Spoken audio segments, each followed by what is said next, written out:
Amanda Johnson stepped into the traditional dojo, her crisp blue tie and yellow belt drawing skeptical glances from the black belt instructors. "This ain't a fitness class, lady," Brad Hoffman sneered, pointing at her with obvious disdain. What none of them realized was that in challenging Amanda, they had just unleashed something they weren't prepared for. The afternoon sun poured through the tall windows as Amanda pushed open the heavy glass doors of the Martial Arts Academy. At 42, she moved with quiet confidence, her steps calm, her posture poised. Her dark hair was pulled back into a simple ponytail, and the blue GI she wore looked almost new, the yellow belt at her waist neatly tied. The dojo stretched out before her, wood-paneled walls adorned with traditional Japanese calligraphy, red mats covering the floor, and a punching bag swaying faintly in the corner. The air smelled of sweat, wood, and years of focused discipline. It was a scent Amanda remembered well. She had moved to this quiet suburb 3 weeks earlier, hoping for a fresh start after leaving behind a life that had grown too complicated, too demanding. Maybe here, in a simpler place, she could reconnect with her love for martial arts. She'd called ahead. They said walk-ins were welcome during afternoon training. Several students in white GIs were already in motion, their movements crisp and focused. Amanda watched them carefully, analyzing their stances, footwork, and breathing. It had been 2 years since she last stepped inside a dojo, but muscle memory has a way of staying close. A voice cut through the air. "Can I help you?" Amanda turned. A stocky man in his mid-40s approached, bald, stern-faced, and clearly used to command. His white GI was spotless, his black belt adorned with gold embroidery. "I'm interested in joining your classes," Amanda said politely. "Just moved to the area, hoping to get back into training." He looked her up and down, his gaze lingering on her yellow belt with skepticism. "I'm Brad Hoffman, head instructor. What's your experience level?" "I have some background," she answered modestly. "It's been a while, but I'm hoping to shake off the rust." Brad didn't hide his doubt. "Yellow belt, huh? What style?" "Mixed training," Amanda said vaguely. Over the years, she'd learned not to overshare. It only invited assumptions or challenges. Another instructor joined them. Lean, sharp-featured, his black belt also bore gold embroidery. "Carlos Rivera," he introduced himself with a nod. "New student," Brad said, the word potentially hanging unspoken in the air. "She says she has some background." His tone dripped with amusement. Amanda recognized the look in their eyes, the judgment, the dismissal. She'd seen it in countless dojos, regardless of city or country. "Well," Brad said, arms crossed, "I suppose we could let you observe today, see if you can keep up." Carlos smirked beside him. Amanda kept her expression neutral, even as her jaw tightened slightly. "Should I warm up with the class?" Brad chuckled. "Lady, our warm-ups would probably wind you. Just watch for now. See how real martial artists train." A few students had paused to watch. Amanda noticed a group of younger women among them. Some looked curious. One teenager looked uncomfortable with Brad's tone. Carlos chimed in. "We were just about to start advanced sparring drills. Not really something you'd be ready for, but feel free to watch. Might give you a sense of our standards." Amanda's eyes flickered, but she stayed composed. "Understood. I'll observe quietly." "Good choice," Brad said. "This isn't cardio kickboxing. This is traditional karate. Discipline, strength, years of work. Not everyone's cut out for it." He nodded toward a group of male students stretching. "These guys have been training for years. You don't just walk in and pick this up as a hobby," Carlos added with a smirk. "Maybe start with the beginners class on Tuesdays. Mostly housewives. Light exercise. Might be more your speed." Amanda felt the heat rise in her chest but refused to let it show. She had heard this before. The assumptions about her age, her gender, her appearance. They thought she was someone to pity. Or humor. What they didn't know was that she'd spent the last 15 years mastering techniques many of them had never even seen. "I'll keep that in mind," she said calmly. Brad turned to address the class. All right, everyone. Let's show our visitor what real karate looks like. Carlos and I will demonstrate some advanced combinations. As the two instructors moved to the center of the mat, Amanda took a seat on a bench along the wall. She observed with calm, measured attention. Their form was solid, their timing precise, their strikes sharp and deliberate. She could see the pride in every motion. Pride not just in their skills, but in performing them for someone they assumed was a novice. They were competent, she admitted, skilled even. But their demonstration lacked something essential. It felt rehearsed, performative, more about ego than instruction.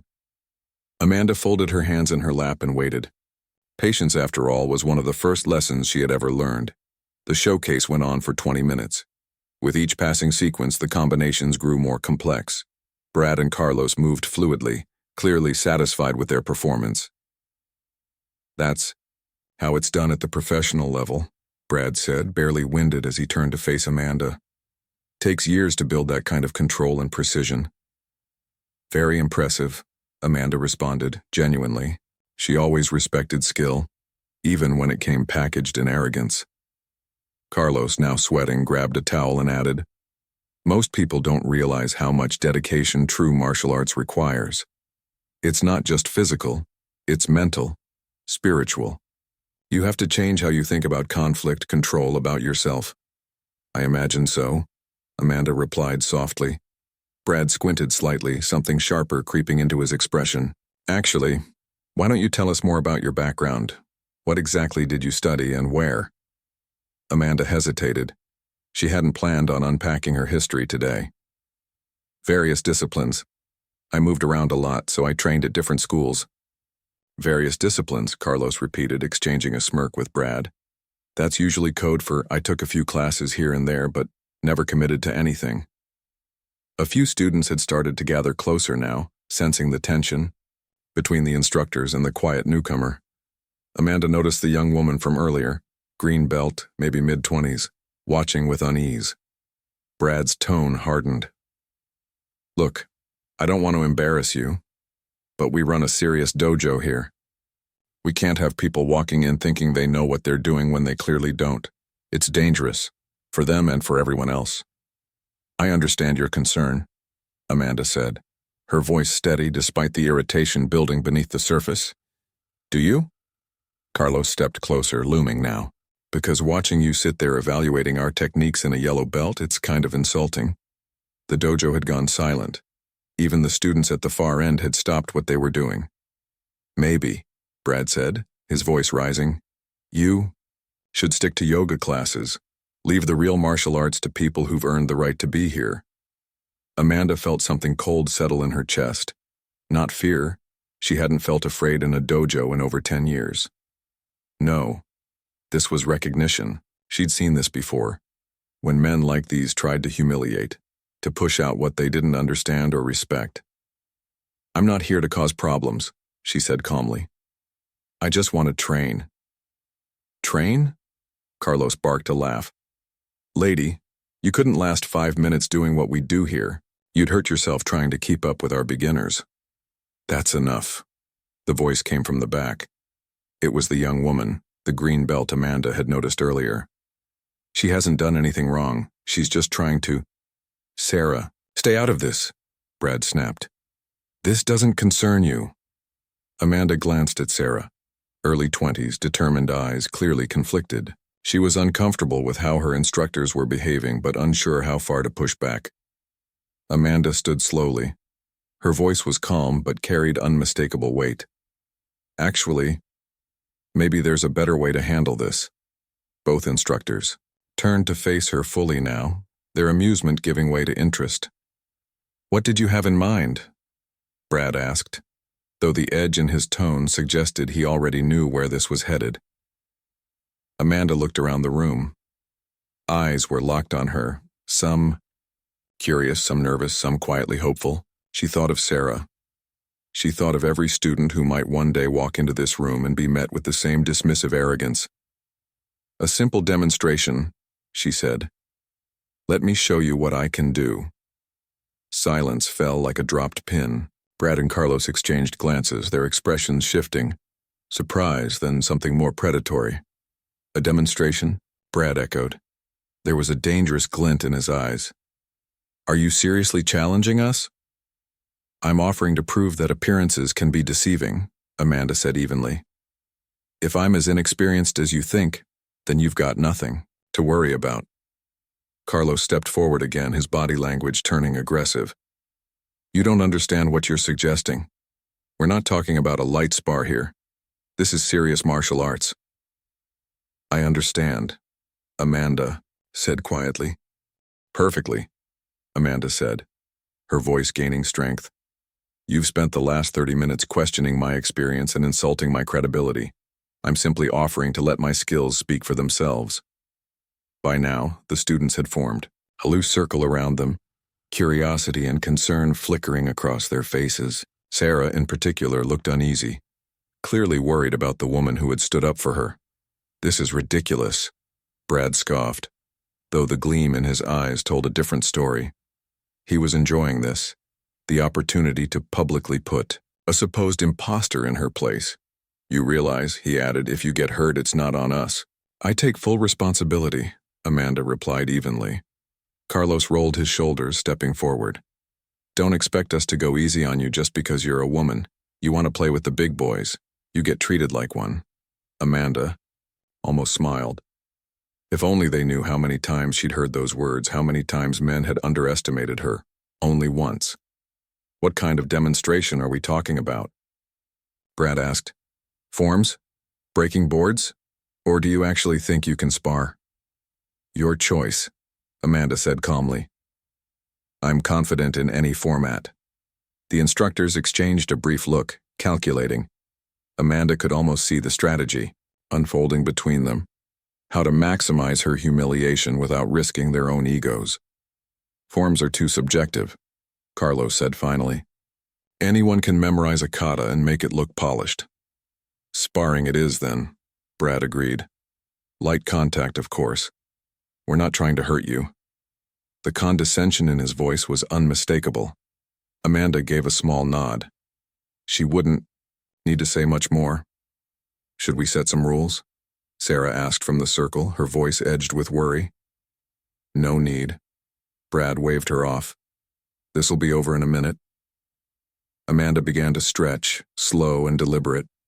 Her movements were fluid, every motion purposeful. More than just loosening her muscles. She was centering herself. A few of the watching students noticed. The way her body moved spoke of experience, not bravado. You know, Carlos said, watching her stretch, it's not too late to back out. No shame in admitting you're in over your head. Amanda bent forward, palms flat on the mat, her flexibility smooth and effortless. I appreciate the concern, she said, but I'm exactly where I need to be. Brad shook his head with mock pity. Your funeral. Just remember, you asked for this. Amanda stood and glanced around. The circle.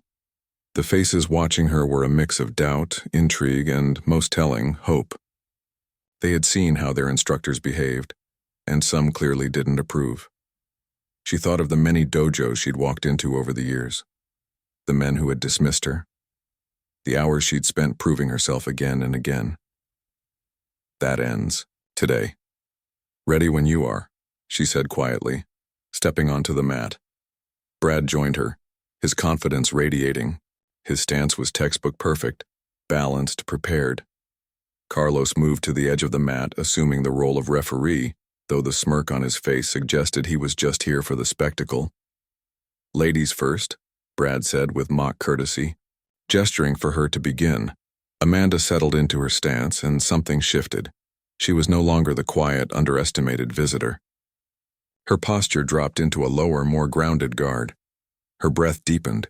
Her awareness expanded. The transformation was subtle but undeniable.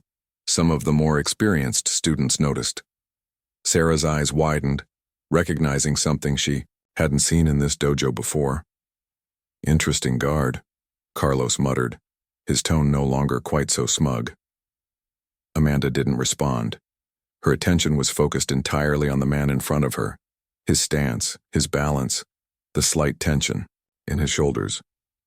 Brad was skilled, no doubt, strong, technically sharp, but he was also angry, overconfident. That was a weakness. "Any time now," Brad said, bouncing lightly on his toes. Amanda moved. No dramatic flurry, no flashy technique, just a clean, direct step forward and a straight punch, a basic move. One any beginner could perform, but executed with such precision and speed that Brad stumbled backward, caught completely off guard. "Lucky shot," he muttered, resetting his stance. Amanda had already returned to guard, her face unreadable. She'd tested his timing, measured his reactions, and confirmed what she needed to know. "My turn," Brad announced, launching a rapid-fire combination of strikes. Punches came fast, deliberate and powerful, the kind that would overwhelm most intermediate students. Amanda didn't counter. She didn't need to. She slipped each strike with fluid, minimal motion. Her torso shifted just enough. Her feet adjusted effortlessly. She moved like water around his force. No wasted effort. No ego, just quiet control. She was no longer proving anything. She was demonstrating Brad's strikes couldn't land. Amanda slipped through them like mist, her movements effortless and precise. Around them, the students began to murmur, soft, surprised voices rippling through the circle. This wasn't what they had expected. "Hold on," Carlos called out, sharply, his confident edge faltering. "How did you—" Before he could finish, Amanda moved again. A swift, subtle sweep caught Brad's leading leg. He stumbled, managing to stay upright, but his balance and confidence had clearly taken a hit. The look in his eyes had shifted. No longer cocky, now confused. "Where did you learn to move like that?" he demanded, his breathing heavier. "Various places," Amanda answered, the same reply she'd given earlier, but now it carried undeniable weight. Sarah had edged closer to the mat. She leaned toward a nearby student and whispered, "She's barely breathing hard." Brad launched another attack, this time more aggressive, driven by frustration, trying to overpower her with sheer force.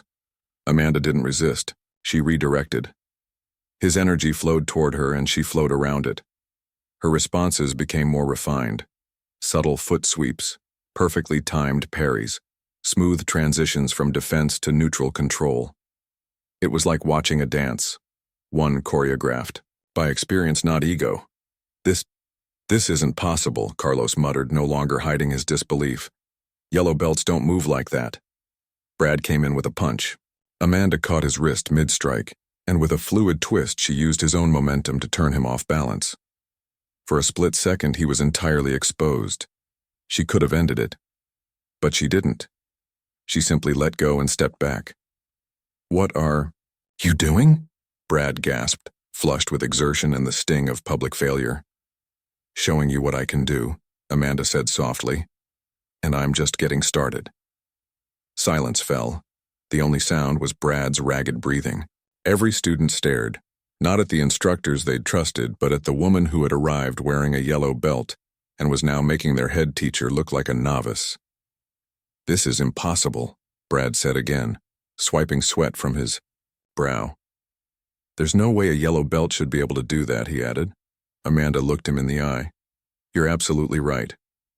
She began circling the mat, her footwork smooth, precise, each step revealing more of the discipline beneath her modest appearance. The students followed her movement with astonishment. This wasn't the hesitant newcomer who had walked in an hour ago. "Who are you?" Carlos demanded, stepping onto the mat. "I'm exactly who I said I was," Amanda replied. "Amanda Johnson. I just moved here. I have some martial arts background. Everything I told you was true." "Some background?" Brad barked a bitter laugh. "You've been toying with me." "I tried to avoid this," Amanda said, her voice tinged with regret. "I came here hoping to train quietly, to fit in without drawing attention. But you made that impossible." She stopped pacing, turned, and faced them both. "You want the truth? Fine. I've been training for 26 years. I hold black belts in multiple disciplines. I've competed internationally. I've taught at some of the most respected dojos in the country. The silence that followed was thick and heavy. Then, "Why the yellow belt?" Sarah asked. Her voice wasn't accusatory, just filled with wonder. Amanda smiled for the first time that day. "Because rank is just a piece of cloth. I've learned that when you walk into a new place wearing a high-ranking belt, people either try to tear you down or treat you like a threat. I wanted to see what kind of place this was, how you treat beginners, how you treat someone you think is beneath you." Brad had gone pale. "You were testing us?" he asked. "In a way," Amanda admitted. "And unfortunately, you failed." Carlos stepped forward, face tight with indignation. "Now wait, just a—" He never finished. Amanda moved. So fast, most of the students didn't see what happened. One moment Carlos was advancing, the next he was on the mat, face down, his arm locked in a painful, perfectly controlled joint submission. Amanda stood over him, calm, composed. "The difference between us," she said, her tone conversational, "isn't just technical skill, it's respect. I respect the art, I respect my training partners, and I respect the responsibility that comes with knowledge." She released him gently. Carlos scrambled to his feet, his face flushed with humiliation. "You came in here pretending to be something you're not," Brad snapped.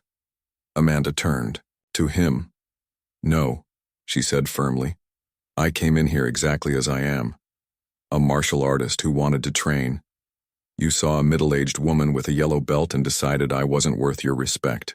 That says everything about your character, and nothing about my honesty." She looked around at the students. Her expression softened. "Real martial arts isn't about dominance or intimidation. It's about discipline, respect, and lifelong learning. A true sensei doesn't measure worth by belt color. They protect and teach all students, no matter their background." "We should have," Sarah began. "You did exactly what you should have," Amanda interrupted gently. "You stood up for someone being mistreated. That takes courage. And it was the right thing to do." Brad and Carlos stood side by side now, their earlier arrogance gone. They had gone from leaders to lessons, living reminders of what martial arts should never become, from undisputed authorities in their dojo to being thoroughly outclassed by someone they'd dismissed as irrelevant. Brad and Carlos stood in stunned silence. "I think," Amanda said quietly, "it's time I found a different dojo." She turned toward the bench, her steps still marked by that calm, effortless grace that had silenced the room. The air buzzed with whispered conversations as students tried to process what they'd just witnessed. "Wait!" Sarah called out. "Don't leave because of them." Amanda paused, her hand resting on her gym bag. "She's right," said Marcus, a brown belt who'd trained at the dojo for 3 years. "I've seen how you two treat people who don't fit your image of what a martial artist is supposed to be." More students nodded in agreement. The murmurs grew louder. Sarah stepped forward, her voice steadier now. "This isn't the first time. Remember Mrs. Chen? You told her she was too old, and Jake's little sister, you said girls couldn't handle real training." Brad flushed. "Now hold on." "No, you hold on," interrupted David, a quiet teenager who had been training for 2 years. "I've watched you humiliate people for months. I thought that's just how martial arts worked. But watching her—" He glanced at Amanda. "That's what real skill looks like. And she never once made anyone feel small." Carlos tried to step in. "Everyone's getting carried away. This was just a misunderstanding." Amanda turned to him, her voice calm but unshakable. "You called my experience fake. You implied I was lying about my background. You said I belonged in a housewife's fitness class." She met his eyes. "Which part exactly was the misunderstanding?" The students looked at their instructors differently now. The respect Brad and Carlos had once commanded through fear was rapidly unraveling. "Maybe," Sarah began slowly, "maybe Amanda could teach us, show us what real martial arts looks like." "That's not how dojos work," Brad said, his voice faltering. "There are protocols, hierarchies." "Hierarchies built on skill and wisdom," Amanda replied. "Not on the ability to belittle others." She looked around at the students, faces full of hope, curiosity, and the desire to grow. "They deserve better," she said. They deserve teachers who elevate, not intimidate. Amanda paused, considering. Then she spoke clearly so everyone could hear. I'll be in Memorial Park tomorrow at 7 a.m. If anyone wants to learn about respect, discipline, and genuine martial arts, you're welcome to join me. She slung her bag over her shoulder and walked to the door. As she reached it, she stopped and turned back one last time. A true martial artist knows that real strength lies in knowing when not to use it. And a true teacher lifts their students up, instead of pushing them down to feel taller. With that, Amanda Johnson walked out, leaving behind a room full of people who would never again mistake quiet confidence for weakness, or assume that authority equaled respect. The revolution had begun. The next morning, 15 students gathered at Memorial Park. Sarah was there. So was Marcus, David, and over a dozen others who had witnessed the events at the dojo. Even Mrs. Chen, the older woman they'd once turned away, stood ready, wearing comfortable clothes and an eager smile. At exactly 7 a.m., Amanda arrived. No uniform, no belt, just a water bottle, and the quiet presence of someone who didn't demand respect. She earned it. She looked at the group and said, "Before we begin, remember, true martial arts isn't about proving you're better than others. It's about becoming the best version of yourself and helping others do the same."